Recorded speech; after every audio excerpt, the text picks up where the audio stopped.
독거슬집이다. 자주 뵙죠. 물 들어올 때 노저라고도 그렇게 얘기를 해가지고. 여기는 지금 시애틀입니다. 시애틀의 타코마로 가는 곳이고요. 저 사촌 누나가 한 20년 전에 이제 미국 분이랑 결혼하셔가지고 여기 정착하셨어요. 이 시애틀 정착하신 한 10년 되신, 10년쯤 안 됐구나. 그래가지고 여기 군 부대고요. 군 부대에 제가 들어와서 4박 5일 동안 있을 예정입니다. 뭐 이런 경우는 처음인데, 어제 여기 들어와가지고 여기서 지낼 수 있는, 지나다닐 수 있고 운전도 할 수 있는 그런 이제 자격도 부여받았고요. 그래서 페이퍼워크도 좀 하고, 여권이라든가 뭐 차량 등록증 이런 것도 다 보여주면서 이제 절차를 이렇게 진행을 했었고요. 그래서 재밌는 4박 5일이 될 것 같습니다. 이 부대 안에 호수도 있고 지금 여기 같은 그 빌리지, 그러니까 그냥 일반적인 마을도 있어요. 부대가 엄청나게 커가지고 뭐 가스 스테이션도 있고 뭐 PX 마트도 있고 엄청 크더라고요. 근데 어제 저녁에는 막 헬기가 동시에 5대가 이 동네 부근을 이렇게 지나가고 있더라고요. 그래서 야, 여기가 확실히 군사도시구나 이런 생각을 하게 되더라고요. 또 차로 한 15분 거리면 한인타운도 있고 지금 보니까 그 스쿨버스도 지나갑니다. 스쿨버스도 제가 매달마다 이제 라이브를 진행했었는데 미국 와서는 한 새벽 6시, 5시에 일어나야지 이제 할 수 있다 보니까 좀 실질적으로 좀 힘든 상황입니다. 그래서 아침에 일어나서 뭐 떡진머리 할 수 있죠. 저 어차피 6시 일어나니까. 근데 이런 거 여러분이 원하시지 않을 것 같아가지고 뭐 근데 원하신다면 아마 일요일 밤 10시 뭐 이 정도쯤에 할 수 있을 것 같아요. 그래서 하게 될 것 같습니다. 만약 원하시면은 여러분들 원하시면 오랜만에 라이브 해보도록 할 거고요. 그러면 엄청나게 많은 분들이 예전에 한 70분 정도 이게 오셔가지고 같이 이제 두런두런 얘기를 했었거든요. 한 2시간 동안 얘기를 했었는데 마지막으로 했던 게 아마 베트남이 아니었나 싶어요. 그때 진짜 약간 고별 인사처럼 했었어요. 왜냐면은 이제 미국 가면 못할 것 같아가지고. 그리고 제 리플을 다 못 달고 있어요. 그리고 이제 유튜브에 리플을 엄청나게 많이 달아주셨는데, 와, 평소에 10개, 20개 달리다가 갑자기 뭐 2, 300개씩 달리니까 제가 달 시간이 없더라고요. 그래가지고 정말 죄송하게 생각하고 있습니다. 그래서 뭐 한국에서 제가 만약에 영상 만들고 이런 사람이었으면은 리플 하나씩 다 수 있을 텐데 지금 계속 이동하고 하루에 3, 400km씩 운전하고 이러니까 영상도 못 만들고 있고 리플도 못 들어서 정말 죄송하게 생각하고 있고요. 일단은 리플보다는 1일 1영상을 빨리 회복하는 게 문제라고 생각하고 있고요. 지금 보니까 영상이 오늘 올라간 영상 보니까 3월 20일 날 제가 미국 와서 오스틴에서 있던 영상이거든요. 지금 한 달 반 정도가 지금 끊겨 있는데 빨리 좀 생각 1일 1영상을 회복하도록 하겠습니다. 그리고 이제 여행하고 주식하고 좀 분리해달라는 이야기를 많이 하시더라고요. 근데 원래 제가 이제 독거 투자제라는 채널이 있었는데 여행 다니면서 두 개 다 이제 관리하기 너무 이제 힘들더라고요. 그래서 원래 사실 채널이 5개 있습니다. 5개 있는데 그냥 하나에다 다 때려 넣어서 지금 하고 있습니다. 주제를 하나로 만들면 더 유리한 건 아는데 그냥 뭐 귀찮아서 그냥 하나로 좀 하고 있고요. 뭐 하나로 해도 이렇게 좋은 기회가 있어가지고 이제 많이 알려지는 계기도 있었던 것 같고 또 주식하시는 분들이 여행도 좋아하시니까 같이 보시면 좋을 것 같아요. 제 여행은 뭐 다른 여행 유튜버들처럼 뭐 현지에서 뭐 사람들 만나고 이런 게 아니고 뭐 썸 타고 이런 거 아니고 여자가 안 나오잖아요. 그 지역을 탐방하는 거. 저는 지역에 대한 호기심이 굉장히 많은 사람이라서 그래서 이제 미국도 전부 다 모든 주를 다 가보려고 노력을 하고 있잖아요. 그래서 여러분들 여행을 같이 따라다니시면 그 지역에 대한 이해가 늘어날 거예요. 그리고 이제 미국 여행 중이니까 미국 주식에 관련된 이야기들 이런 얘기도 종종 들어갑니다. 그래서 버핏집도 가봤고 잭슨홀도 가봤고 뭐 파산 중인 은행도 한번 지나가보고 뭐 이렇게 해봤습니다. 이제 본론으로 들어가도록 하겠습니다. 지금 미국이 이제 재정 절벽, 뭐 셧다운 얘기가 많이 나오고 있잖아요. 그래서 막 미국이 망한다, 파산한다, 부도난다, 막 이런 얘기들이 있는데 이게 진짜 지금 경제 기자들이 문제인지 아니면 위에서 시켜서 헤드라인을 이렇게 자극적으로 쓰라고 해서 그런 게 문제인지 모르겠는데 뭐 둘 다겠죠. 이거는 짜고 치는 고스톱이거나 아니면은 여러분들 어렸을 때 많이 봤던 미국 프로레슬링 있잖아요. 짜고 한 거잖아요. 그런 거랑 가깝다고 보시면 됩니다. 일단 민주당하고 공화당이 서로 이제 그러니까 딜 치는 거예요. 딜 치는 거고 셧다운이 된다 하더라도 제가 2010년인가 13년도 셧다운 됐을 때 주식시장에 별로 큰 영향이 없었어요. 생각해 보세요. 정부가 문을 닫는 거잖아요. 여러분 한국이면 동사무소가 문을 닫았어요. 그러면 주식시장이 무너집니까? 안 무너지잖아요.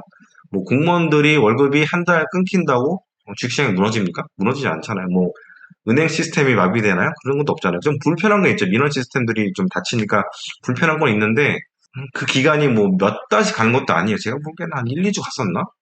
미국이 지금 셧다운이래. 아, 그래? 그렇구나. 그냥 그러고 넘어갔던 제 기억이 나요. 근데 문제는 뭐냐면은 이걸 가지고 신용평가사들이 미국의 신용등급을 내리게 되면 이게 문제가 되는 거죠. 사실 그 당시에 미국 신용등급을 내렸을 때도 좀 말이 많았어요.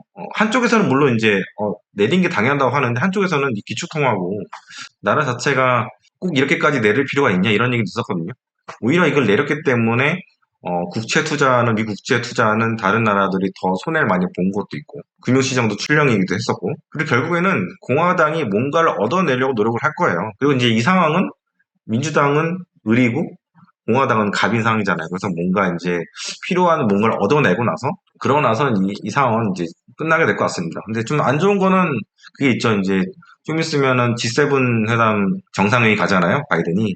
그럼 뭐 한 4, 5일 정도 가나요? 그 정도 가면은 이제 야당 지도자랑 딜 칠 수 있는 기간이 좀 줄어드니까 그건 안타깝긴 한데 뭐 6월 초인지 6월 중순인지 셧다운이 오게 되면은 더 이제 똥줄이 타서라도 빨리빨리 이게 진행하려고 할 거예요. 그 일단 미국이라는 나라가 둘로 나눠져 있잖아요. 그렇기 때문에 셧다운이 되게 되면은 민주당 지지자들은 공화당을 손가락질 갖고 할 거고 공화당 지지자들은 민주당을 이제 손가락질 할 겁니다. 그래서 그렇게 뭐 크게 잃을 것도 없는 상황이 될 거고 어떻게 보면 미국이라는 나라가 중도층이 거의 뭐 사라지어가는 그런 양극화된 나라가 된 것 같아요. 한국도 마찬가지긴 하죠. 그래서 너무 이제 걱정하실 필요 없다.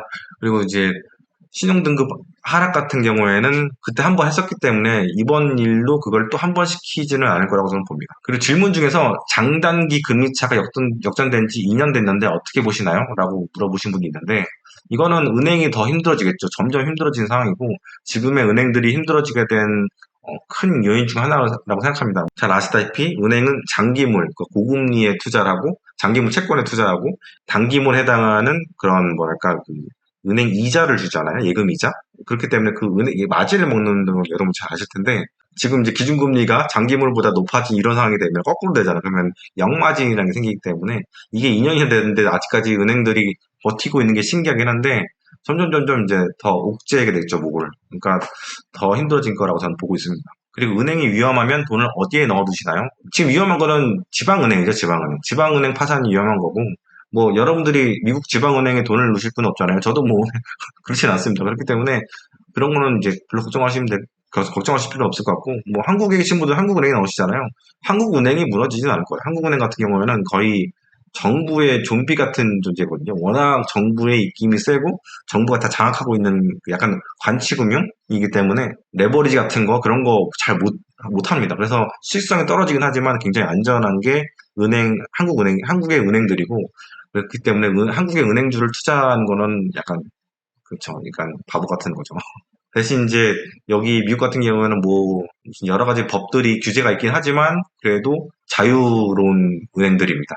투자에 있어서도 굉장히 자유롭고 레버리지도 쓸 수 있고 그렇기 때문에 수익성은 한국보다 훨씬 좋죠. 예전에 투자은행도 같이 할 때는 아주 좋았는데 어쨌든 지금 위험한 곳은 지방은행이지 신용 대형은행들은 아니다. 물론 신용 위기가 일어나게 되면 신용 경색이 일어나면서 대형 은행들도 돈이 모자라서 힘들 수도 있다. 그렇게 보시면 될 것 같아요. CMA는 안전한가요? CMA가 저는 안전하다고 보는데 예전에 2014년도인가 14년도인가에 증권사 하나 CMA가 한번 터진 적이 있었어요. 그때는 RP형이 아니고 무슨 형이었더라? 잘 기억은 안 나는데 근데 이제 거의 확률이 별로 없습니다. 근데 그건 있어요. CMA 중에서 금리가 높은 경우에는 회사채를 넣은 경우가 있을 수도 있거든요. 분명히 이제 소형 증권사들 중에서 고금리로 고객들 유치하기 위해서 이제 그렇게 하는 경우도 있을 거란 말이죠. 왜냐면 기존의 대형 증권사들은 CMA 금리가 소형사보다 낮아요. 그렇기 때문에 여러분들이 만약에 소형 증권사에 있고 금리가 좀 높다 싶으면 한번 여러분들 관리자한테 물어보세요. 이거 CMA가 투자하는 채권이 뭐뭐 있나? 대부분 이제 국채거나 나라의 그 한전이라든가 그 나라의 공기업들 그런 공기업 관련된 그런 것들 뭐 은행채 이런 것들이면은 괜찮을 수 있어요. 근데 뭐 사기업을 들어간다거나 건설사 사실 그 가능성이 별로 없긴 할 텐데 요즘 증권사들이 그렇게까지 뭐 허투루 이제 그 CMA를 이렇게 하지는 않을 것 같은데 관리하지 않을 것 같은데 만약 그런 경우가 있다고 하면 거기는 투자를 안 하시는 게 좋을 것 같아요. 왜냐면 요즘에 건설사 작년 레고 사태 이후부터 굉장히 힘들어졌기 때문에 한번 보시면 될 건데 CMA는 대체로 안전하다고 보시면 돼요. 그런데 뭐 100% 원금 보장형은 아니라는 거는 늘 인지를 하시는 게 좋을 것 같습니다. 그리고 저는 현금 비중이 굉장히 높은데 시장을 비토하지 못하고 있습니다. 어떻게 보시나요? 현금 비중은 약간 수동적인 숏이라고는 볼 수 있어요. 그렇기 때문에 거의 저는 무위험이라고 봐요. 전혀 위험이 없다고 보고 있고요. 근데 사실 주식 투자하면서 여러분들이 수익을 내는 것도 중요하지만 안 깨지는 게 진짜 중요해요. 장기로 볼 때 덜 깨지고 안 깨지는 게 더 중요합니다. 하워드 막스 책에 보면은 이런 얘기를 하시거든요. 제가 방금 한 얘기를. 그리고 남들 벌 때 조금 벌고 남들 깨질 때 안 깨지거나 덜 깨지면은 시장을 비트할 수 있다. 이렇게 얘기를 해요. 그래서 현금을 가져가신 건요. 남들보다 덜 벌 수는 있지만 덜 깨져. 그리고 많이 빠졌을 때 그 현금으로 시장에서 저가로 주식을 살 수 있기 때문에 여러분들은 현금을 어느 정도 가져가시는 건 굉장히 저는 추천을 드립니다. 그리고 부동산에 대해서 물어보신 분 있는데 저는 부활못입니다. 그래서 부동산을 물어보시면 저는 할 말 없고요. 부동산은 이제 최부심이라는 유튜버가 있어요. 그분이 조금 잘하신 것 같습니다. 그리고 일곱 번째, 개미들의 인버스 투자에 대해서 다뤄줄 수 있나요? 인버스 투자 뭐 저번에 숏에 대해서 제가 이야기를 많이 들었잖아요. 하시면 이제 타 죽는다고 보시면 됩니다. 하지만 제가 아까 말씀드린 대로 현금 보유는 실패가 없습니다. 왜냐하면 언젠가는 시장이라는 게 폭락을 하고 조정을 받는데 가격 조정이든 기간 조정이든 조정이 있기 때문에 늘 현금은 기회를 만들어 주신다고 보시면 돼요. 근데 숏은 실패하면 그대로 끝입니다. 뭐 인버스는 안 되고 현금 보유는 내가 끓는 혈기 때문에 하기 싫다면 애플 주식 갖고 가시는 게 저는 제일 좋습니다. 제가 지금까지 종목에 대해서는 얘기는 잘 안 하지만 왜냐면 종목에 대한 책임을 져야 되는 얘기도 분명히 많이 있을 거거든요. 저는 그것까지 유튜브에서 말씀을 드릴 필요는 없다고 생각해요. 여러분들 유튜브에서 대해서 너무 많은 걸 바라지 마세요. 진짜 뭐 너무 신봉하지 말고 저도 신봉하지 마세요. 저도 언젠간 틀리잖아요. 그렇죠? 누구든 시장을 100% 맞출 수는 없어요. 그렇기 때문에 저는 겸손했으면 좋겠고 그것의 행동이 바로 현금을 보유하고 있는 겁니다. 저는 이제 연봉을 1억씩을 받으면서 종목을 추천해주는 사람이었던 사람이거든요. 근데 맨입에 아무것도 없이 저도 리스크가 있는 거잖아요. 주식 투자라는 거는요, 굉장히 프라이빗한 겁니다. 그렇기 때문에 여러분이 여러분의 내공을 끌어올려서 투자를 해야 되는 거고, 뭐, 리딩이라는 것도 있는데, 리딩이라는 것도 웃긴 거예요. 언젠가는 리딩한 사람들이 다 틀려가지고 다 망할 수 있거든요. 저는 똑같은 얘기를 하지만, 책을 열심히 보십시오. 책을 열심히 보시고, 연구를 많이 하셔야 돼요. 백날 유튜브 봐도요, 도움 안 돼요. 약간 그런 거 비슷한 것 같아요. 문제 풀 때, 해설 보면서 공부하는 것보다는 내가 계속해서 시행착오 겪으면서 내 방식을 찾아가는 게 정말 중요하잖아요. 그러면서 실력이 늘잖아요. 그거랑 비슷한 것 같아요. 그렇다고 해서 경제 유튜버들의 하는 얘기들이 답은 아니죠. 답은 아닌데. 근데 고전이라는 거는요, 경험에서부터 오는 그 노하우들이 들어있는 게 고전이거든요. 제가 저번 영상에서도 그렇지만 이제 본문에다가 다 그 책들 제목을 다 넣어드렸잖아요. 오늘도 넣어드릴 테니까요. 제발 한 권은 그렇고 한 서너 권은 적어도 보시기 바랍니다. 저도 지금 아래 이제 적혀 있을 그 책들을 1년 동안에 다 본 겁니다. 그 책들. 매주 한 권씩 보면 다 볼 수 있습니다. 그때 제가 리딩방은 아니지만 이 독서방을 하나 만들어가지고 같이 이제 한 300분 정도랑 같이 했었던 적이 있었습니다. 그분들 다 잘 계시나 모르겠네요. 시장 각자 노생이기 때문에 뭐 독고투자일지도 믿지 말고 다른 유튜버도 믿지 말고 대신 이거 보면서 내 자신이 공부를 좀 해야겠구나라는 게 동기부여가 됐으면 좋겠습니다. 여덟 번째로 이제 키움증권 외화 예수금에 달러 자산이 있습니다. 주식은 무서워서 쉬고 있는데 안전할까요? 원화 예수금은 100% 원금 보장이 되거든요. 그 금액이 얼마냐에 따라 얼마인지도 상관이 없어요. 뭐 미국 같은 경우에는 뭐 은행에 25만 불이까지는 이제 원금 보장이 되고 우리나라 같은 경우도 5천만 원까지 원금 보장이 되는데 한국 돈 예수금은 100% 금액에 상관없이 다 원금 보장이 됩니다. 달러 자산도 아마 그럴 것 같아요. 확실한 건 아닌데 이 돈도 증권사에 있는 게 아니라 예탁원 같은 곳에 들어가 있을 겁니다. 정확하게 얘기하면 미국에 있는 대형은행 수탁기관에만 들어가 있을 거예요. 여러분이 뭐 예를 들어서 KB증권을 통해서 주식을 한다고 쳐봐요. 그러면 KB증권이 주식 주문을 받으면 그걸 미국에 있는 증권사에 주문을 내거든요. 그러면 그 증권사가 수탁기관이 있어요. 미국에 수탁기관. 수탁기관에다가 주식이라든가 외화 달러 현금을 보관합니다. 그리고 미국 정부 금융기관은 그거를 건드리지 못하게 합니다. 이거는 미국 은행의 자산도 아니고 이거는 딱 그 나라의 돈이라고 생각하시면 돼요. 이건 이제 제가 이제 3, 4년 전에 현직에 있을 때 그렇게 알고 있었고 지금은 어떻게 되는지 모릅니다. 그렇기 때문에 한번 관리자한테 물어봐 달라. 물어봐서 너네 증권사 결제 업무부 직원한테 물어봐 달라. 이거는 원금 보장이 되는 건가? 증권사 직원은 모를 가능성이 높거든요. 그러면 그렇게 물어보면 될 것 같아요. 근데 그때 당시 보면은 굉장히 안전하게 보관은 돼 있는데 대신 이자가 없다. 예수금에 대한 이자가 없는 게 단점이다. 이렇게 보시면 될 것 같아요. 그 열 번째는 제가 저번에 채권 투자하지 마시라고, 개인들은 하지 마시라고 이제 그런 이제 이야기를 했었잖아요. 그래서 채권은 투자라기보다는 그냥 자산 배분 차원 아닌가요? 이렇게 물어보셨어요. 채권 투자는 만기 보유로 갖고 간다면, 저는 이제 투자라고 생각합니다. 근데 주식처럼 트레이딩으로 간다면, 그러니까 즉, 금리를 예측하는 시도를 한다면 저는 투기라고 생각합니다. 그래서, 투기할 거면 여러분 하지 마시라.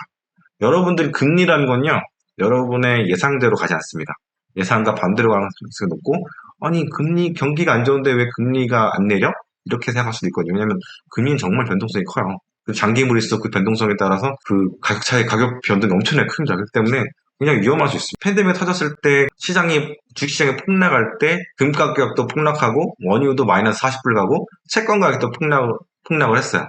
그러니까 금리가 튀었다는 거죠. 상식적으로 볼 때 여러분들이 아니 나라가 힘들고 돈을 더 풀 것 같은데 왜 금리가 튈까요? 채권 가격은 왜 떨어질까요? 그 상식적으로 안 가잖아요. 그런 일들이 비일비재하게 여기 금융시장, 채권시장에서 일어납니다. 그렇기 때문에 여러분들의 예상에 100% 맞을 가능성이 없어요. 틀릴 가능성이 굉장히 많습니다. 지금 그 남편분이 오셨어요. 진짜. 지금 making video? 야, 유튜브인가?